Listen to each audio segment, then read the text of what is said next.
الشيطان الرجيم.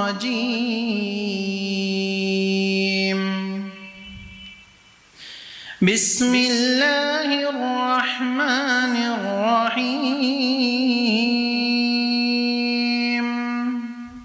بسم الله الرحمن الرحيم ونستعين.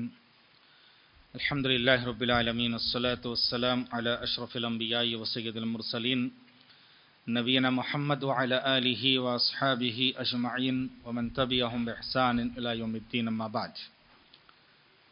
فأعوذ بالله السميع العليم من الشيطان الرجيم من همزه ونفخه ونفثه. فمن كان يرجو لقاء ربه فليعمل عملا صالحا ولا يشرك بعبادة ربه أحدا. حاضرین گرامی، حرمت والے مہینے میں جو اعمال کرنے ہیں اور جو نہیں کرنے ہیں، اس سلسلے میں بات چیت چل رہی ہے. گزشتہ درس میں ہم نے یہ معلوم کی کہ نیک اعمال قبول ہونے کی بنیادی شرطیں کیا کیا ہیں. حج اور عمرے کو جانے والے حاجیوں کے لیے ضروری ہے، اور قربانی کرنے والوں کے لیے ضروری ہے کہ ان باتوں کو مد نظر رکھیں، ملحوظ خاطر رکھیں. پہلی چیز ہم نے یہ معلوم کی تھی کہ اعمال اللہ کے پاس قابل قبول ہونے کے لیے آدمی کا ایمان و عقیدہ درست ہونا از حد ضروری ہے. اعمال کی قبولیت کے لیے 3 بنیادی شرط ہیں. پہلی شرط ایمان و عقیدہ صحیح ہو، توحید والا ہو. اس کو ہم نے قدر تفصیل کے ساتھ گزشتہ درس میں معلوم کیے. دوسری شرط ہے اخلاص للہیت ہو. اخلاص للہیت ہو، دکھاوا ریاکاری نہ ہو. حاجی کو چاہیے کہ حج کو جانے سے پہلے بھی، حج کے ایام میں بھی، حج کے بعد بھی، کیونکہ انسان کو شیطان گمراہ کرتا ہے اعمال سے پہلے بھی، اعمال کے ساتھ بھی اور اعمال کے بعد بھی. تو تینوں طرح سے گمراہی ہوتی ہے. اسی لیے ہمیں چاہیے کہ ان 3 باتوں سے پرہیز و گریز کریں کہ تینوں طرح سے، تینوں حالتوں میں ہم ریاکاری، دکھاوا، شو آف سے بچے، پرہیز و گریز کریں. حاضرین، تو حاجی اور عمرہ کرنے والے معتمر کو چاہیے کہ حج سے پہلے بھی، عمرہ سے پہلے بھی، حج و عمرہ کے ساتھ بھی، حج و عمرہ کے بعد بھی، تینوں اعتبار سے چاہیے کہ اخلاص و للہیت کے پیکر بنیں. کیونکہ دکھاوا اور ریاکاری کی وجہ سے انسان کو بڑا نقصان ہوتا ہے، اس کے اعمال برباد ہو جاتے ہیں. نماز پڑھنے والے نمازیوں کے تعلق سے اللہ تعالیٰ نے فرمایا فویل للمصلین. نمازیوں کے لیے ہلاکت و بربادی ہیں. کون سے نمازی؟ کہا کہ الذین هم عن صلاتهم ساہون الذین هم یراؤون. وہ نمازی جو نماز سے غافل ہیں اور دکھاوا کرتا ہے، ریاکاری کرتا ہے. روز قیامت 3 طرح کے لوگوں کو سب سے پہلے لایا جائے گا. صحیح مسلم کی حدیث ہے. بہترین قرات کرنے والا قاری، بہترین سخاوت کرنے والا سخی اور داتا، اللہ کے راستے میں جہاد کر کے اپنے نفس کو پیش کرنے والا، اپنی جان کا نذرانہ پیش کرنے والا. لیکن ان تینوں کو جہنم میں ڈالا جائے گا محض اسی لیے کہ ان تینوں کے پاس ریاکاری تھی، دکھاوا تھا. تو ریاکاری اور دکھاوے سے بچے، ورنہ ہمارے اعمال برباد ہو جائیں گے. چاہے وہ حج عمرے کے لیے، حاجی کے لیے ہو یا غیر حاجی کے لیے، چاہے وہ قربانی کے سلسلے میں قربانی کا جانور ہے، اس کا دکھاوا اور اس کی نمائش ہونا، گلیوں میں سڑکوں میں لے کر پھرنا، 10 آدمی پوچھے کتنے میں ملا، فلاں میں ماشاءاللہ اچھا ہے، اور ہمارے دل میں خوش ہونا، یہ دل میں خوشی کا اظہار ہونا، یہ گویا کہ ریاکاری کی بات ہو سکتی ہے.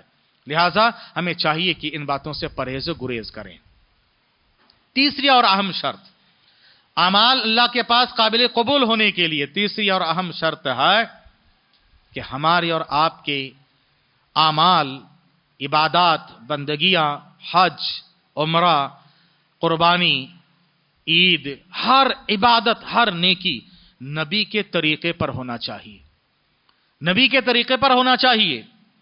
نبی کے طریقے پر جو عبادت نہیں ہے، چاہے لاکھ نماز پڑھ لے، روزہ رکھ لے، حج کر لے، زکات دے دے، صدقہ کرے، خیرات کریں، ذکر کرے، اذکار کرے، دعا کریں، تلاوت کر لیں، کچھ بھی کر لیں، نبی کے طریقے پر نہیں ہے، اللہ کے پاس قابل قبول نہیں ہے۔ میں نے ابھی آپ کے سامنے سورۃ الکہف کی آخری آیتیں پڑھی ہیں۔ اللہ تعالیٰ نے ان آیتوں میں فرمایا فَمَنْ كَانَ يَرْجُو لِقَاءَ رَبِّهِ فَلْيَعْمَلْ عَمَلًا صَالِحًا، جو اپنے رب سے ملاقات کی امید رکھتا ہے اس کو چاہیے کہ وہ نیک عمل کرے۔ عمل صالح کس کو کہا جاتا ہے؟ عمل صالح وہ ہے جو شرک سے بچ کے کرے۔ فَلْيَعْمَلْ عَمَلًا صَالِحًا وَلَا يُشْرِكْ بِعِبَادَةِ رَبِّهِ أَحَدًا، اپنے رب کے ساتھ کسی کو شریک نہ کرے، اس کا عقیدہ صحیح ہو، اخلاص ہو، للہیت ہو، یہ دونوں شرطیں اس کے اندر آ گئی۔ ایمان ہو، عقیدہ صحیح ہو اور اخلاص ہو، اللہ کے لیے کریں۔ اور عملاً صالحہ میں اہل علم نے لکھا ہے نیک عمل وہی ہے جو نبی کے طریقے پر ہو، نبی کے طریقے پر جو عمل نہیں ہے وہ نیک عمل نہیں ہو سکتا ہے۔ چنانچہ لوگ کہتے ہیں کہ بھائی نمازی تو پڑھ رہے ہیں، روزائی تو رکھ رہے ہیں، تلاوتی تو کر رہے ہیں، اذکار تو کر رہے ہیں، درودی تو پڑھ رہے ہیں، غلط کیا ہے؟ کیا یہ کوئی بدعت ہے؟ نماز پڑھنا بدعت ہے؟ روزہ رکھنا غلط ہے؟ یاد رکھیے، ہاں اگر آپ نماز، روزہ، عبادات یہ نبی کے طریقے سے ہٹ کے کر رہے ہیں تو غلط ہی ہے، غلط ہی ہے، اور اس کے لیے دلیل لے لیں۔ صحیح مسلم کی حدیث ہے، 3 صحابہ اکرام اما عائشہ رضی اللہ تعالی عنہا کے پاس تشریف لائے، پیارے نبی صلی اللہ علیہ وسلم کی خدمت میں آئے تھے، پیارے نبی صلی اللہ علیہ وسلم گھر میں نہیں تھے۔ اما عائشہ رضی اللہ تعالی عنہا سے انہوں نے دریافت کیا کہ پیارے نبی صلی اللہ علیہ وسلم کے اعمال کیسے ہوتے ہیں؟ اما عائشہ نے بتایا کہ ایسے ایسے اعمال عبادات کرتے ہیں۔ انہوں نے اپنی عبادتوں کو نبی کے مقابلے میں کم سمجھا کہ نبی جن کے اگلے پچھلے سارے گناہ معاف ہے وہ اتنی عبادت کرتے ہیں تو ہمیں اور زیادہ کرنا چاہیے۔ ان میں سے ایک نے کہا آج سے میں ارادہ کرتا ہوں کبھی رات میں سوؤں گا نہیں، ہمیشہ عبادت کروں گا۔ دوسرے نے کہا کہ آج سے میں تہیہ کرتا ہوں کہ ہمیشہ میں روزہ رکھوں گا، دن میں کبھی روزہ نہیں چھوڑوں گا۔ تیسرے نے کہا کہ میں شادی ہی نہیں کروں گا۔ آنے والے صحابہ عقیدہ کوٹ کوٹ کے بھرا ہوا ہے، ایمان و عمل کے پیکر ہے، اخلاص و للہیت کے نمونہ اور مثال ہیں وہ لوگ، لیکن نبی کو پتا چلا، نبی نے سارے لوگوں کو جمع کیا۔ غلطی تینوں نے کی ہے لیکن نبی نے سارے لوگوں کو جمع کر کے مجمع میں بتایا کہ دیکھو تم سے یہ غلطی ہونے جا رہی ہے۔ پھر اس کے بعد آپ نے فرمایا میں تم میں سب سے زیادہ اللہ سے ڈرنے والا ہوں، مگر میں رات میں سوتا بھی ہوں، عبادت بھی کرتا ہوں، میں دن میں روزہ رکھتا بھی ہوں، چھوڑتا بھی ہوں، اور میں دعوت و تبلیغ کا کام بھی کرتا ہوں، اور ساتھ ساتھ عورتوں سے شادی بھی کر رکھی ہے، لہٰذا یہ میرا طریقہ ہے۔ فَمَنْ رَغِبَ عَنْ سُنَّتِي فَلَيْسَ مِنِّي، جو میرے طریقے سے ہٹ کے کوئی نیک عمل کرے گا وہ مجھ میں سے نہیں ہے۔ میرے طریقے سے ہٹ کے جو کرے گا، نماز کا تم نے ارادہ کیا میرے طریقے سے ہٹ کے، روزے کا تم نے ارادہ کیا میرے طریقے سے ہٹ کے، تم نے دعوت تبلیغ کا ارادہ کیا، زندگی کو وقف کرنے کا ارادہ کیا ہے میرے طریقے سے ہٹ کے، فمن رغب عن سنتی فلیس منی۔ حسن بصری رحمہ اللہ کے سامنے ایک آدمی ایسے وقت میں نماز پڑھ رہا تھا جس وقت نماز پڑھنے سے اللہ کے رسول نے منع فرمایا ہے۔ کہا کہ نماز مت پڑھو۔ اس نے کہا هل يعذبني الله على الصلاة، کیا اللہ تعالیٰ مجھے نماز پڑھنے پر عذاب دے گا؟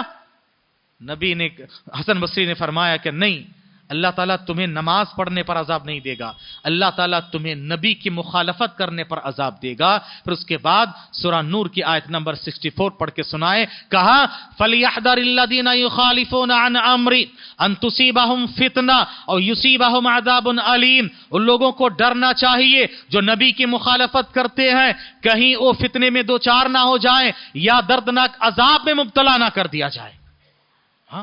نبی کی مخالفت کرو گے عذاب سے دوچار ہو جاؤ گے۔ سے مسلم کی حدیث ہے، ایک آدمی نبی کے سامنے بائیں ہاتھ سے کھا رہا تھا، نبی نے کہا بائیں ہاتھ سے مت کھاؤ، دائیں ہاتھ سے کھایا کرو، رائٹ ہینڈ سے کھاؤ۔ اس نے غرور و تکبر کے انداز میں نبی کی مخالفت کرتے ہوئے کہا کہ مستطاعت، میں نہیں کر سکتا ایسا۔